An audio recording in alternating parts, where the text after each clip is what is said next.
Welcome to the Drum Shuffle, a podcast offering insights, perspectives, and conversations for drummers. I'm your host, Jamie Eads.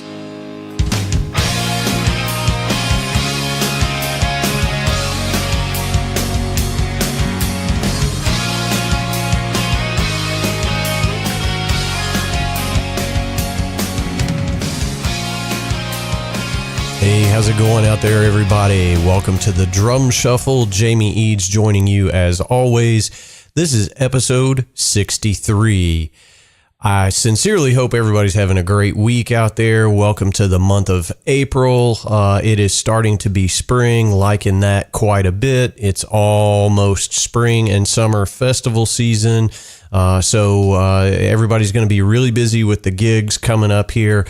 So we're really excited about that. And I'm going to try to get out to some of these festivals and do some on-location interviews for you.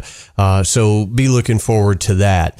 We've got a fantastic episode for you today. I am going to be joined by the great Peter Kogan to talk about his new album called The Green Album right after this message from our sponsor, Los Cabos Drumsticks.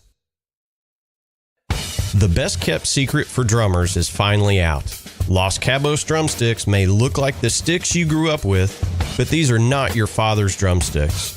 Los Cabos Drumsticks is Canada's #1 drumstick brand, and they are coming to a retailer near you.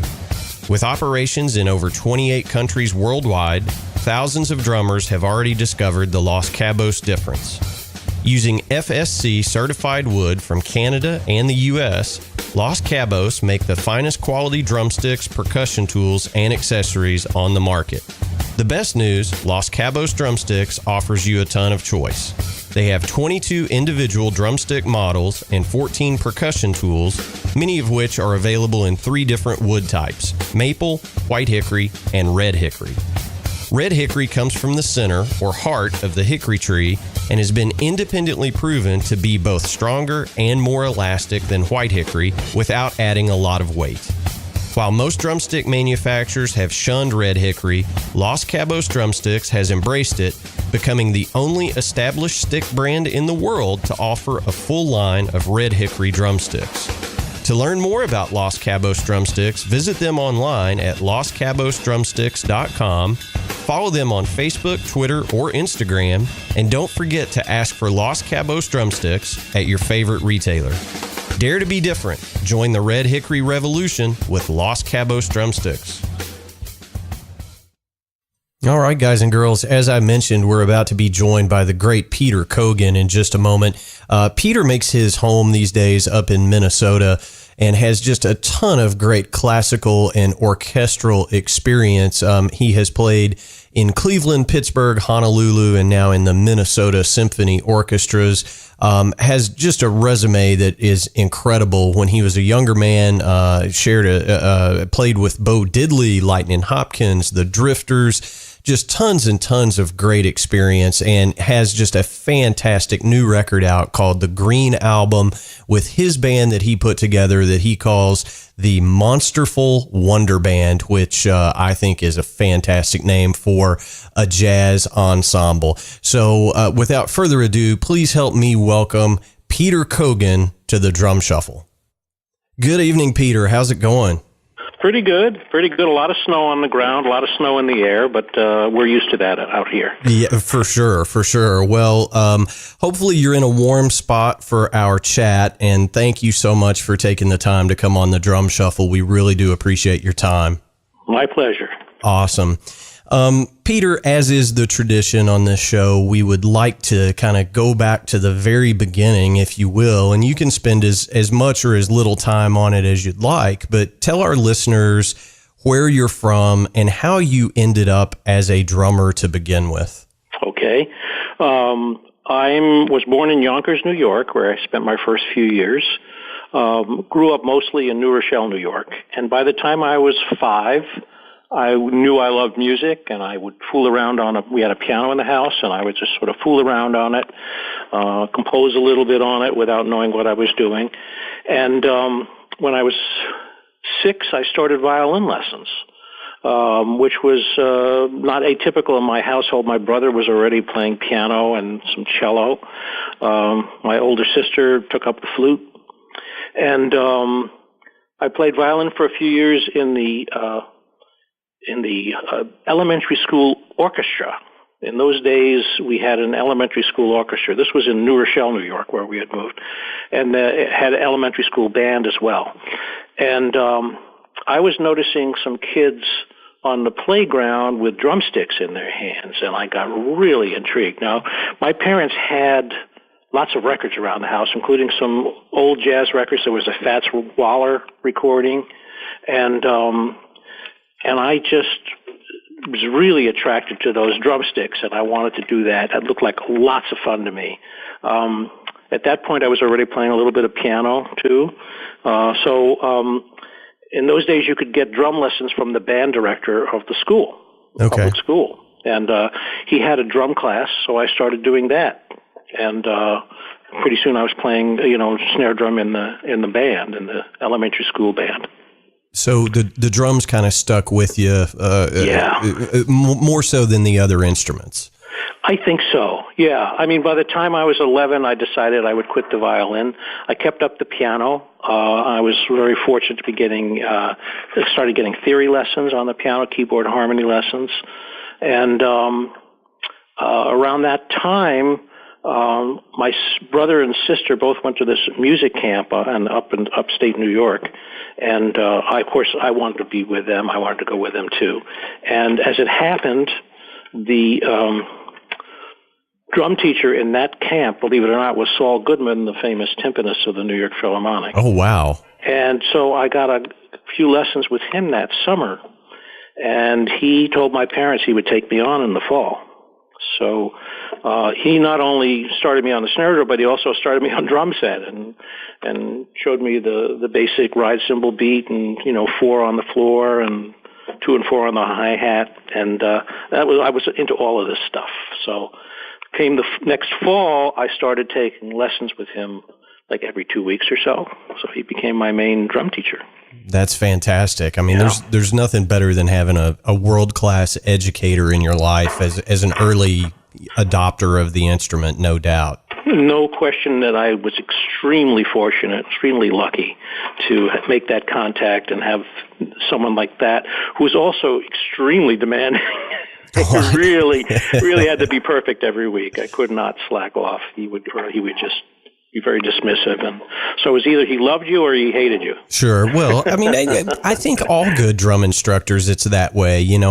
I think if you haven't done your homework between lessons, a good educator is going to know that, and they're going to beat you up on it. Yeah, exactly.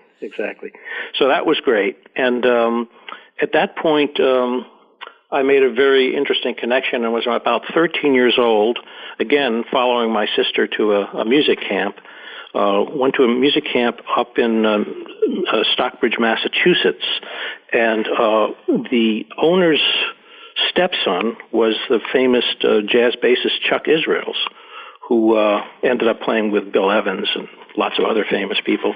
At the time, he was working at the Jazz Barn with Max Roach, which was nearby, and he gave a kind of a jazz class at this music camp. And I had the great fortune to be introduced to Charlie Parker and Thelonious Monk and Dizzy Gillespie.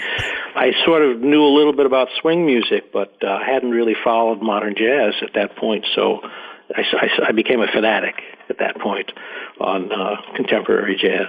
Well, yeah, I mean, you met the Mount Rushmore of jazz, basically. That's right. Yeah. I mean, it doesn't get any bigger than Charlie and Thelonious and Max Roach. Exactly, exactly. And so that, since we lived not too far from New York City, by the time I was a middling teenager, I was making trips into the city, like everyone knows about how you could go down to Broadway and hear Gene Krupa playing, from the street and at the Metropole.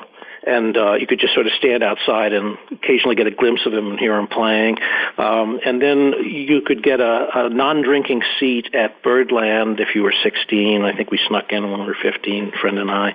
The Jazz Gallery. There are a number of clubs where you could get in even if you were underage. And so I got a chance to hear some great people back then. Very inspiring. I started putting together groups of my own in high school. Yeah, so I mean, that's just amazing. I mean, I keep using that word, but you were literally sitting at the feet of the masters of the craft. So, I mean, I only wish I had heard more, and I only wish maybe I should have, taken lessons with one of these great drummers who I was hearing. But I was also at the same time on a very strict track to classical music, studying with Saul Goodman. I was studying first snare drum, then he took me to mallets actually it was mallets and snare drum at the beginning, and then after 2 years he put me on timpani and took me through his book, and which a lot of timpanists still use. I use it when I'm teaching still, and then it was a question of what to do next. I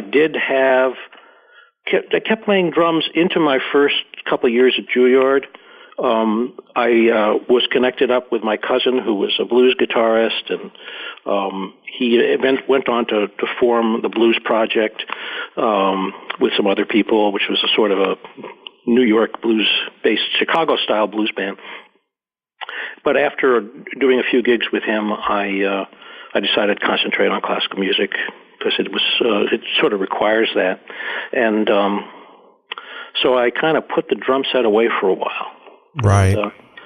Well, and, I mean, after reading through your bio, I know you were fairly young, when you finished college, you were fairly young and joined, I want to say it was the Cleveland Symphony Orchestra first. Is that correct? That's correct. I was in Cleveland studying with the great timpanist there, Cloyd Duff, and Cleveland has a kind of a closed shop type audition system, unlike many other orchestras.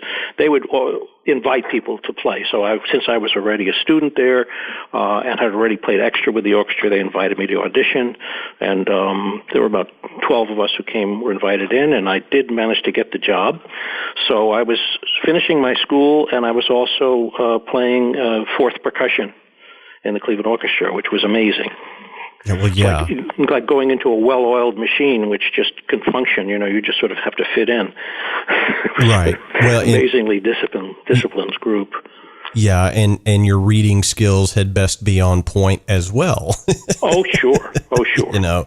Well, and there's been conversation on the show with other players, and I think especially amongst drummers, there's two schools of thought. There's the school that I come from, which is, kind of the rock and roll, put on your Led Zeppelin record and figure it out, school. I'm not a very good reader at all. And then there are the others that say reading is essential, and unfortunately it's just not in the cards for me to ever be in an orchestra or a symphony because I just don't have the reading chops, and I envy those of you that do have them, because it's a skill that you really do need. Well, it's to jump ahead a little bit. Now that I'm doing almost full-time drum set. I mean, I still occasionally get a timpani gig here and there, but since I'm doing drum set full-time and working out of a lot of the drum books, I'm finding that my reading classical music didn't necessarily spill over that easily to reading drum charts. And so this has been an interesting challenge for me, working out of books and looking at charts and deciphering how to read a drum set, drum set music. Sure. With the four lines. It's because I hadn't done very much of that, only minimally over the years. So this has been another learning curve for me. Absolutely. Well, and to kind of keep with the theme of, moving through your career, and I don't want to gloss any of this over, but you also played with the Pittsburgh Orchestra. That was my second job, and there, in my first job, it was basically I was in the percussion section. So, I was playing all the percussion instruments, but no timpani. In my second job, I was associate timpanist to the great player Stan Leonard, who you may have heard of, who's written much percussion music. Yes. And so as associate timpanist, I would play, usually one piece on a program, and I got to play with the Pittsburgh Chamber Orchestra, which went on tour. So I got my feet wet in that professional sense as a timpanist. And that was a great experience. It was a very fine orchestra. Took me to about the age of about 30, 31. At that point, I got the itch to play drum set again. Well, yeah, and I think it's fair to say that most of my listeners are going to be drum set players, in contemporary music. But I find this part of your amazing story to be so intriguing to me because, as you said, I got the itch to play the drum set. You packed up, moved to New York, and you've got some playing credits here that I'm just dying to hear about. So, okay. Well, it started off kind of slow, but I was working with my cousin, the blues guitarist, for a while, and then that band didn't last very long. I started just jamming with people in my room. I had saved up enough money to live for a while and sort of get settled in. Found a place on the Upper West Side where I could practice and play and rehearse as well. And I started getting rock and roll gigs. I'd take whatever I could. Now, my other cousin, who's named Jonathan Kalb, who's still active in the New York City area, had worked once with Lightnin' Hopkins. And so when Lightnin' was offered a gig at the Village Gate, and this was like a few months after I had gotten to New York, he asked Jonathan to back him up. So I was asked to play drums in this situation, and there I was, all of a sudden. All of a sudden. So we played 3 nights with Lightnin', and we had a really nice gig with him. And we had some celebrities coming backstage to say hello to him. John Belushi came back and was talking to him like he was his old buddy because they hadn't quite done the Blues Brothers thing yet, but I think they were working on it. Yeah. So that was really cool. And I started playing with rock and roll bands, country bands. I would had jazz jam sessions in my own apartment, and would invite anyone over. Eventually that led to a band, we called it Scratch and Sniff, and it was saxophone, guitar, piano, bass, and drums. And I started writing some tunes for the band, and we would have little gigs at some of the nicer looking clubs. Nothing paid very much. It wasn't a living or anything like that. So I was basically doing as many bands as I could. Along that period of time, I was asked to back up the Drifters, and did one of those Dick Clark rock and roll shows. Nice. With the Crystals and Gary U.S. Bonds, and Bo Diddley was on the show, and I backed him up too. Amazing. Yeah, so I did get this great experience, playing drums with some of these people, and unforgettable. I ended up, towards the end of that time, I hooked up with the Larry Elgart Big Band and played a couple of gigs with them. And also, within that period, since I was sort of in the blues area, I had a sort of a working band, Uncle Boogie and the Boogeymen, which was playing at That's a good name. That's a good name. Club called Tramps in the West Village, or East Village, excuse me, around 14th Street. That had lots of local bands playing there every night. Played pretty regularly there. That led to backing up Honey Boy Edwards and Floyd Jones, two of the real old timers. Yeah, that's awesome. From Chicago. So there were things like that would come up, and I got to hear great people in New York, of course. At the end of their careers, people like Philly Joe was still playing. I went up to West End bar and was able to hear Joe Jones, and is already 80 years old, and Sonny Greer, Ellington's drummer, played up there in that club. You know, you'd go to this club and there were these famous drummers and, you know, a handful of people in the audience. And I mean, but it was a great experience to see these guys. Well, you know, you mentioned Joe Jones, and I'll just say this. If I can do half of what Joe Jones was doing in his 80s when I'm that age, I will die a happy drummer, because that guy was incredible until the day he left us. I mean, no question. Amazing drummer. Yeah, I'm still amazed. You know, I still watch some of his videos, and his soloing and his finesse and his flash. It's just astounding. Yeah, and I think those things can't be taught. I mean, I think that's just a style that you develop on your own by doing. You know, I mean, if you went to a drum set teacher and said, "Hey, I want to play exactly like this guy," I think any good educator would say, "Good luck." You know, it's some people are just born with it, and some people, you know, aren't, and you can never get to that point. But, you know, to your point, just an amazing drummer. Now, at this point in your life, you had been living in New York for quite some time. Right. And I'm really curious, because you ended up with quite possibly the greatest symphony gig on earth, I'm going to guess, in Honolulu. Well, yes and no. I mean, of course, Honolulu is gorgeous and the climate is gorgeous. Honolulu at that point was a very good young orchestra. It wasn't a major orchestra, but had a lot of talent in it. And the salary was extremely low, I got to say. And the cost of living was extremely high. Yeah. And I went there. I had just gotten married, and I went over there.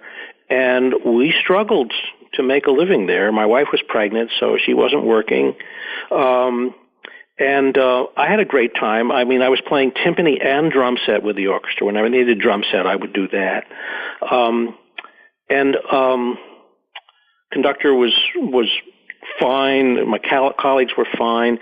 But I couldn't really make a living there. So at that point, there were some auditions coming up, one in Houston and one in Minnesota, and I just decided I'll go back to the East Coast, see if I can get some work, get ready for some of these auditions that are coming up. I just felt like it didn't really work living there. And actually, I happened to be very fortunate. I left at a good time, because they went on for a 6-month strike right after I left, so I wouldn't have had any income at all. So I went back to New York, and I got a rehearsal space and started practicing timpani for the Minnesota audition, and sure enough, I got the job. By the middle of the summer, I got the job, and it was an orchestra of great promise with some wonderful players, and it's gotten even better over the years. Now I think it's a real, totally Class A+ orchestra. And I was very happy to get there and get a reasonable salary, and, you know, have all the medical insurance and all the things that a union gig will give you in a major orchestra. So sure.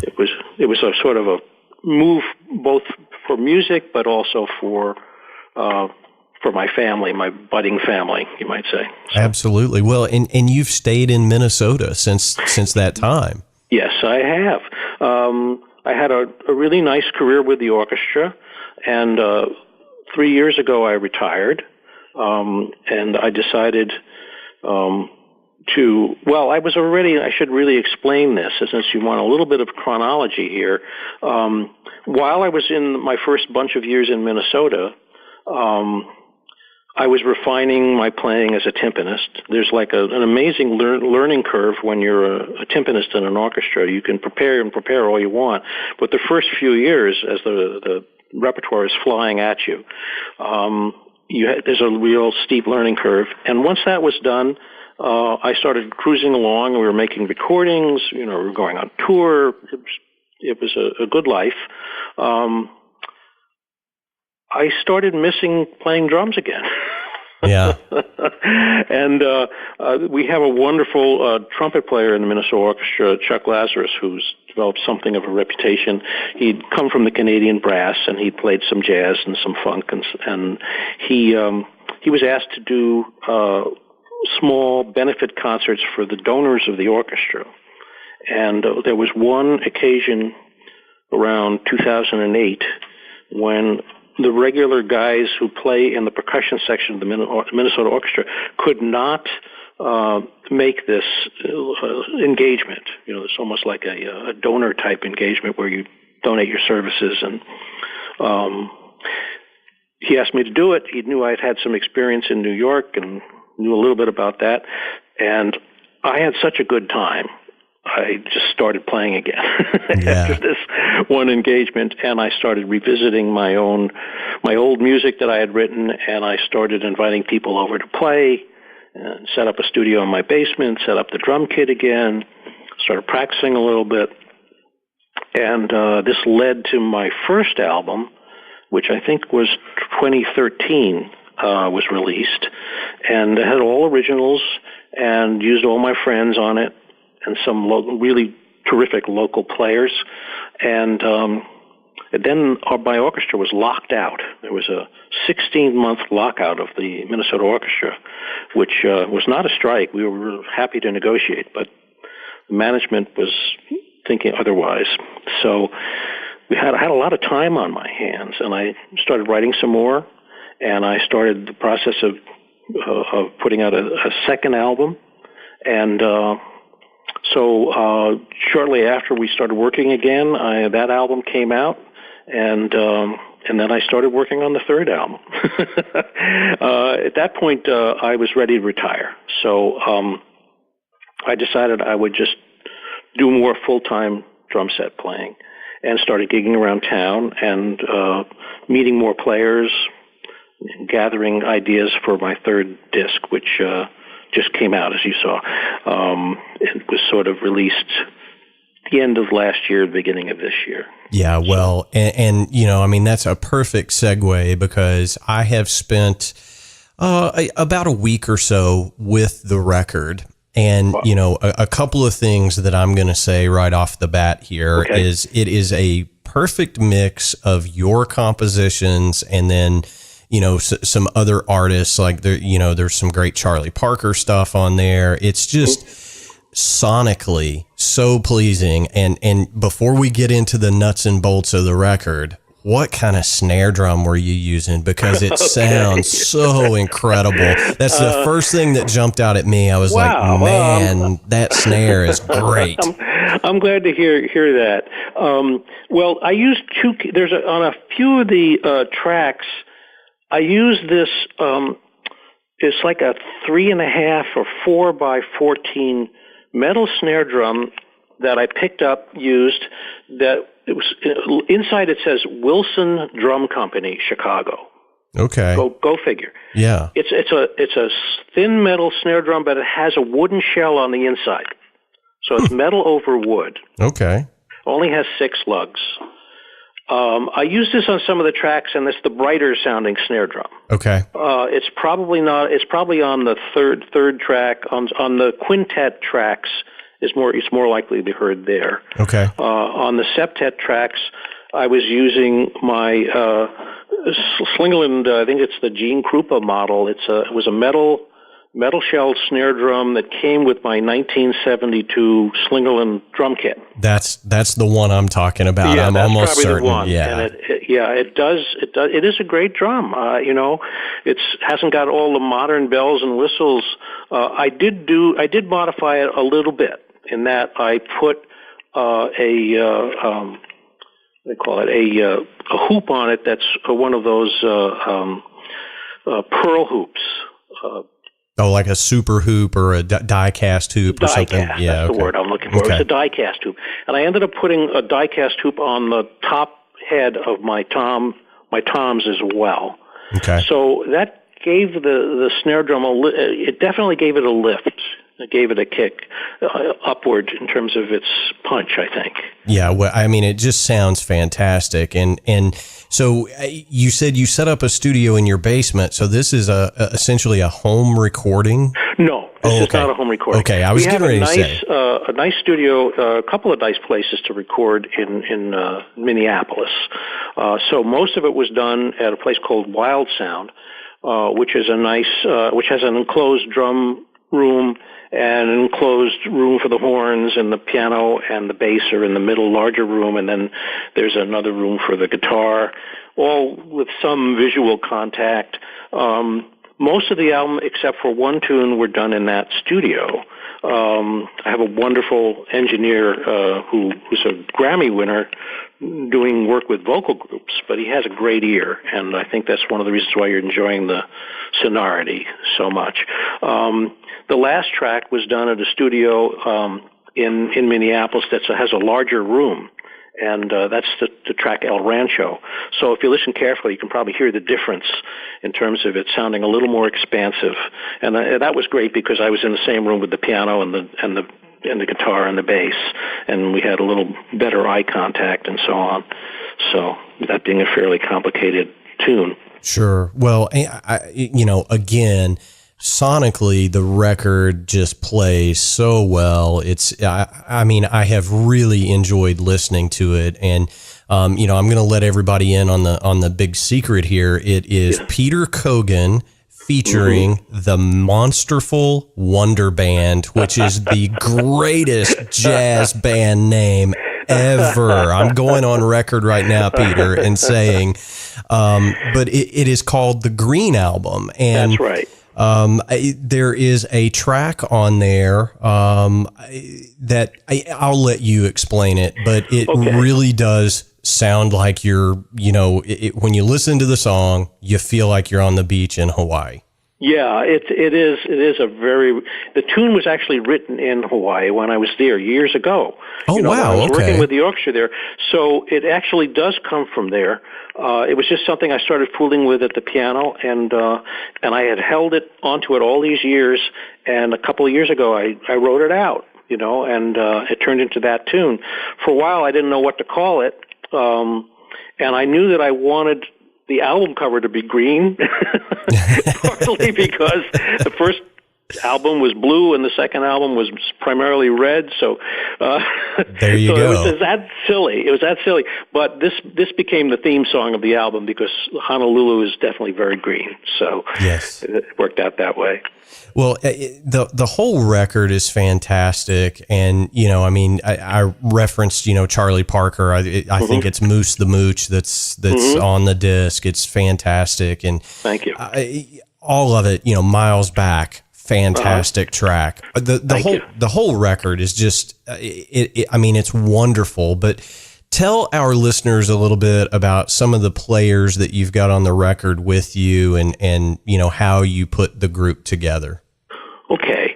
Well, I guess some of the key guys are Pete Whitman, who was my sax player, who had been with me for a while, doing first as a quartet, then as a quintet. He was on my second album, and so we've been together about 3 or 4 years, and wonderful, tenor and soprano player. So he's featured on a lot of the stuff. And then I had, as you notice, there's a big list of players in the front because I started developing a relationship with a whole bunch of different players, and when somebody wasn't available, I would pick somebody else, who I knew could really play well, because I had started to having on my gigs, I would occasionally have subs, so I started to get to know the community, the jazz community here. Corey Wong is one of the special players on this record. He was a guitarist on a couple of tracks, developing a very successful jazz career. A star young trumpet player named Jake Baldwin, who's on all of the tracks, I believe. Wonderful talent. Guy who's barely 30, I think.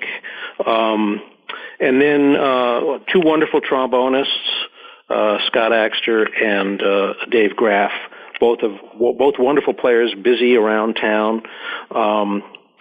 Let's see. The pianists, One of them, Phil Aaron, who's on a lot of the quintet tracks primarily, is a guy who has had a very successful career here in town, writing for movie scores and so on, documentary scores, and also backing up singers. And he's just a wonderful traditional style jazz player.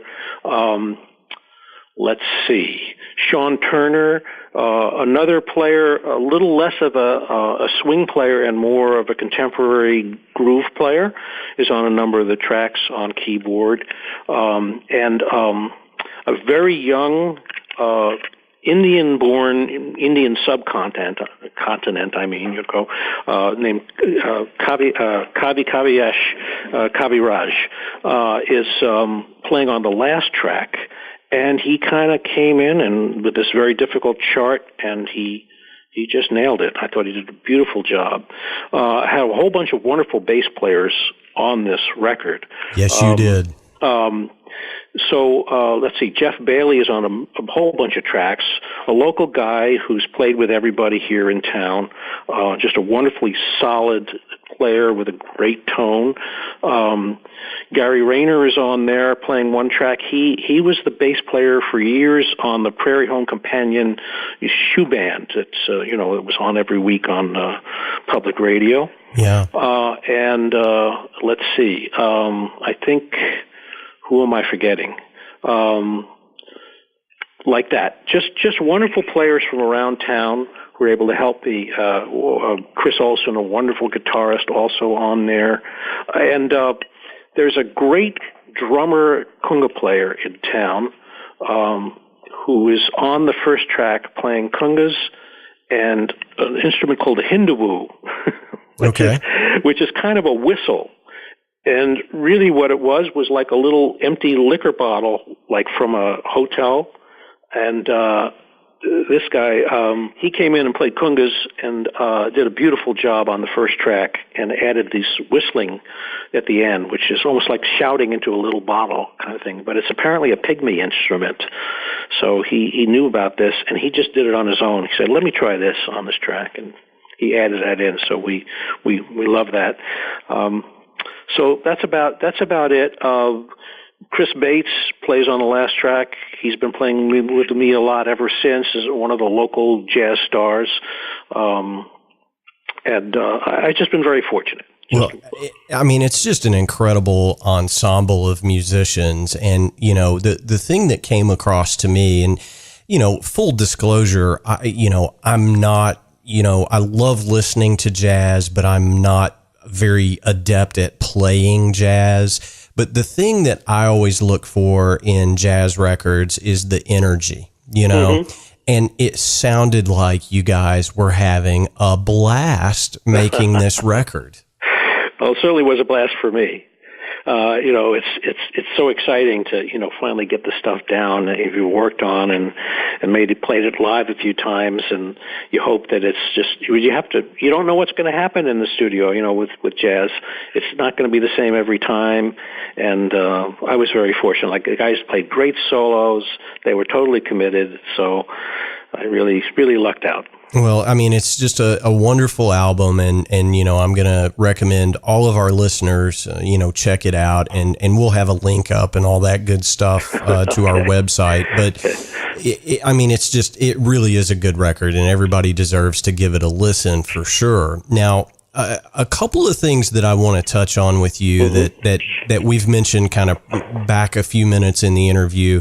You talked about, having a union gig, especially in Minnesota. Now, this is a question that comes up amongst, listeners and colleagues of mine. Hey, should I join the union, the musicians union? And, unfortunately, where I'm geographically located, our musicians union is, it pretty much only covers the guys that are in our Philharmonic. I mean, that's what its purpose is, to make sure they get paid. So if you're a gigging drummer like me, joining the union probably isn't going to help you too much.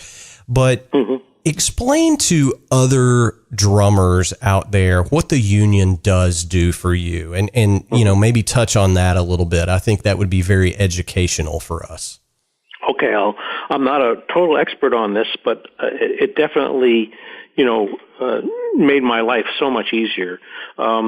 Yes, the symphonies and the theater gigs where they have negotiated with the union, that's where you can make pretty decent money. And everywhere else, it's really market forces, and there's so many musicians dying to play that, for almost nothing, that, it's really hard to make a living playing jazz or anything else, as you know, unless you start, going on tour with you have some success as a pop or rock band.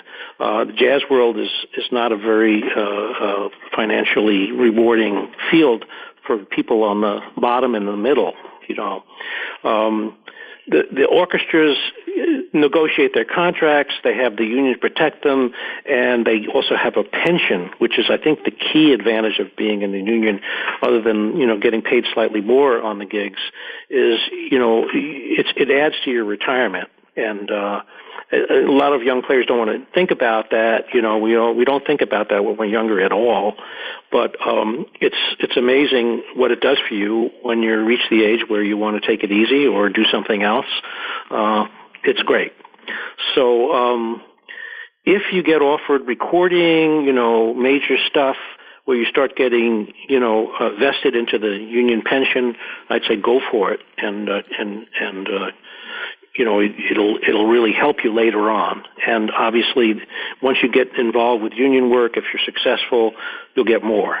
Yeah, absolutely. Well, and I think the other thing that's handy for people that aren't in the symphonic or the orchestra world, that the union will do for you is if you have any compositions that are used by television or movies, or they will hunt down your royalties that are owed to you and make sure you get them. So that's kind of a key thing as well. Mm-hmm. Yeah, and there's the organizations ASCAP and BMI and a few others that will do that for you too. It's a very difficult field. I mean, in terms of, whereas people used to sign record contracts and put out, albums of discs or vinyl, it's changed so much with the streaming services that even like for my earlier albums, when I got some residuals, someone would download and I'd get a penny. Oh, yeah. You've probably heard this before. So people try and find other ways to actually make a living at music, but everyone wants to put something out there. And I certainly do. And I really appreciate that you enjoy my album, because that's sort of what it's all about for me now. Is getting my music out there and having people listen to it and hopefully appreciate it. Absolutely. I mean, even in my own, musical context, I understand that I'm not going to get rich playing in a band and releasing an album, and right. I think right now, even with the Music Modernization Act that passed and was signed into law late last year, if somebody listens to your song on Spotify, it's going to get you, 1/10 of a penny. It's a fraction of a shilling, basically. And, right. but the goal is to get your music out there into the world and have people hear it, and so the money part of it, if you're making good art, the money will follow, you hope. And if it doesn't, you've still made good art at the end of the day, right? Yeah, that's right. That's right. I think that's the key to all of it. I do. I think I have to right now. But I mean, I also, I made my living at a wonderful profession, but, my heart now is in a different place. And so because I worked all those years and have the pension and, the things that you get when you've been working for a long time. Now I can enjoy doing exactly what I want and not be too worried about income. So this is a great time for me.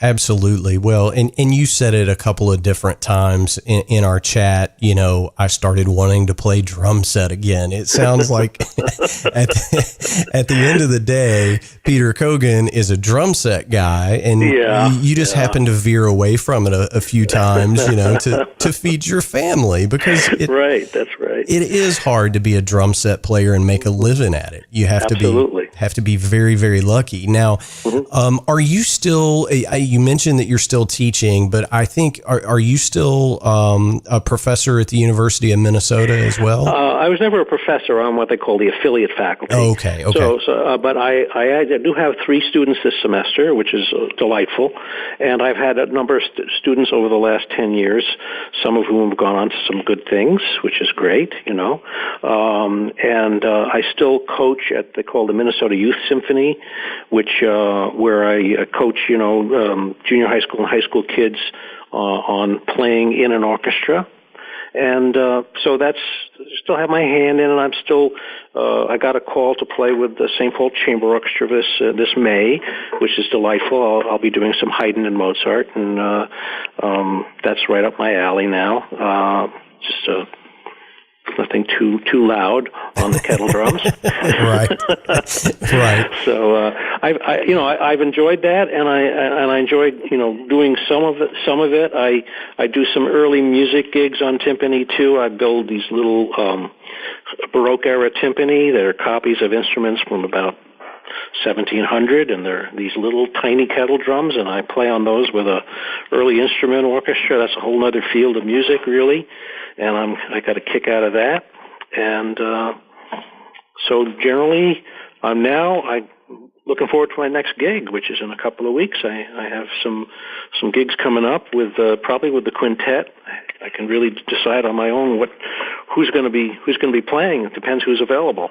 Yeah. So. Yeah, I mean, it sounds like, most other musicians, you book a gig and, when you're the leader, who's available. And Right. Fortunately, there's so much talent in this town, so it's great. Yeah, absolutely.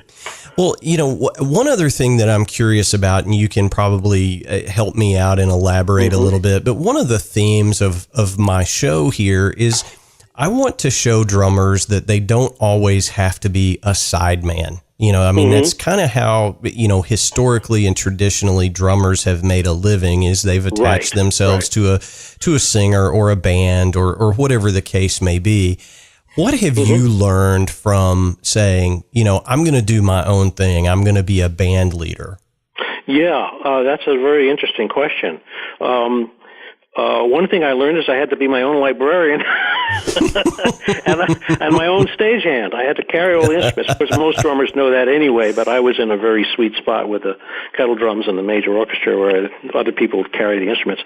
But I learned that I had to make a set list, try and think about what the audience might want to hear in what order, to pick the tunes. Now, for me, initially I was doing a lot of my own tunes, but then I started doing cover tunes like that are on the record, like, a Dizzy Gillespie tune or a Herbie Hancock or a Wayne Shorter tune, and I basically found the music that I just wanted to play.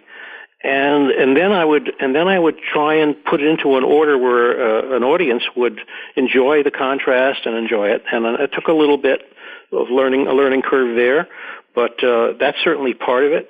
And then, of course, if you're assuming you don't have your own band specifically, like if it's not a core group that's always the same, being willing to call guys up and have them come over and rehearse.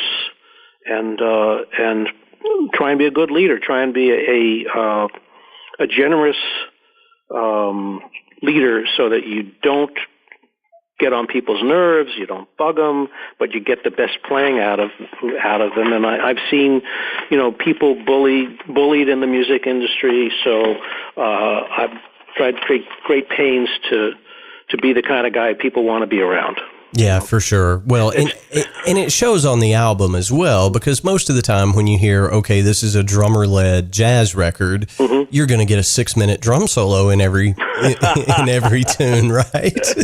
Not me. No, as you notice, I was pretty discreet about that. I'm not sure. I don't know if I can compete with the great jazz drummer soloists. I'm not Buddy Rich. So, I'm not going to be able to show off like that. I try and do musical things that fit with the music, and I try and keep them brief. So I can show a little bit what I do, and keep it in context of the music. So hopefully that worked out. I think the other thing is I noticed rehearsing a band and being the leader as a drummer is I had to mute down my drums like crazy. I couldn't hear the band, Yeah. I mean, you have to be able to hear what the guys are doing when you're rehearsing a band. And that meant, putting cloth on the cymbals and muffling down the toms and sometimes I just, play and just say, just guys keep playing, and I just play just ever so lightly just so I could hear the band, Yeah, well, I refer to that as tuning your most important instruments, and that's the two flaps of skin on the sides of your head, Yeah, good way to put it. Well, again, the record is just so good, and I'm encouraging everybody to check it out. Peter, one of the traditions that we have here on the Drum Shuffle is we always ask our guests for a good piece of advice. And I think you may have a unique perspective on this, given that you've worked as a professional musician literally your entire life. And it's been with symphony orchestras, it's been, right. In blues bands, it's been in jazz quartets, quintets, What advice would you share to other musicians? I think slow, careful, very conscious practice is really key. Getting to the point where you can really be relaxed and really feel what you're doing, hear what you're doing, rushing through things, I think that's really crucial. Listening to as much music as you can, and then spending a certain amount of time just feeling out what you want to play. I mean, the improvising on your own is also really important. Just sort of letting go sometimes and seeing what happens. Amazed what you can find out about yourself. So I would say the other thing is I think of myself as a perennial student. And most of the jazz musicians I talk to sort of are the same way. We're all learning all the time and studying all the time. And that's the great joy of it. Yeah. Yeah. And I've said this before. I think as soon as you think you've got it all figured out, that's exactly when the universe will bring you down a notch or two. Uh-huh. So, it's obvious that you are a student of our instrument. And, I can't thank you enough for your time to come on the show and talk about your career. It's just been amazing. We will make sure that we have links up, to your website and to the album. And it goes without saying, Peter, you're welcome here anytime. Keep us posted on what's going on. Thank you, Jamie. I will. And I really appreciate the appreciation you've given me today. It's been just a great feeling to know you enjoyed the album. Thank you. Oh, it's a fantastic listen, and everybody check it out. It is Peter Kogan featuring the Monsterful Wonderband, the Green Album. Again, best jazz band name I've heard ever. So kudos to you, Peter. Thank you so much. And we will talk to you very, very soon. Thank you, Jamie. Thank you. Have a good night. You too. All right, everybody, that's going to wrap up episode 63 of the Drum Shuffle. Thank you guys so much for tuning in. We really do appreciate it, and we cannot do this without every single one of you doing so. throughout the week. As I do each and every week, it was something that you can do that helps us out tremendously is hit the subscribe button on whatever platform you're using to listen in. We have guests coming up that you are certainly not going to want to miss. Also, if you like the show and you know folks that might like the show as well, it helps us tremendously. Send them a link, text thedrumshuffle.com to somebody and say, hey, check out this podcast. We are continuing to grow, and it's because of you guys recommending us to your friends, and we really do appreciate that. As always, we love hearing from all of you throughout the week. We do answer every email that we receive here at The Drum Shuffle. Our email address is thedrumshufflepodcast@gmail.com. Our web address is thedrumshuffle.com, and you can find more information on me over at jamieeads.com. While you're there, go ahead and click on those social media links. You can follow us on Facebook, Twitter, Instagram. We do try to have social media output throughout the week, so you can follow us on all of those platforms as well. Please tune in next week as I will be joined by Josh Allen from Indie Drums, Independent Drum Labs. They've got some really cool stuff going on over there. Fantastic brand that's been around for a few years, but we caught up with Josh. He's an old acquaintance of mine, and I wanted him to come on and spotlight what he's doing at Indie Drums, so he'll be joining us next week. Again, thank you so much for tuning in. We really do appreciate it. So until next time, may your head stay strong and your sticks never break. Cheers, everybody.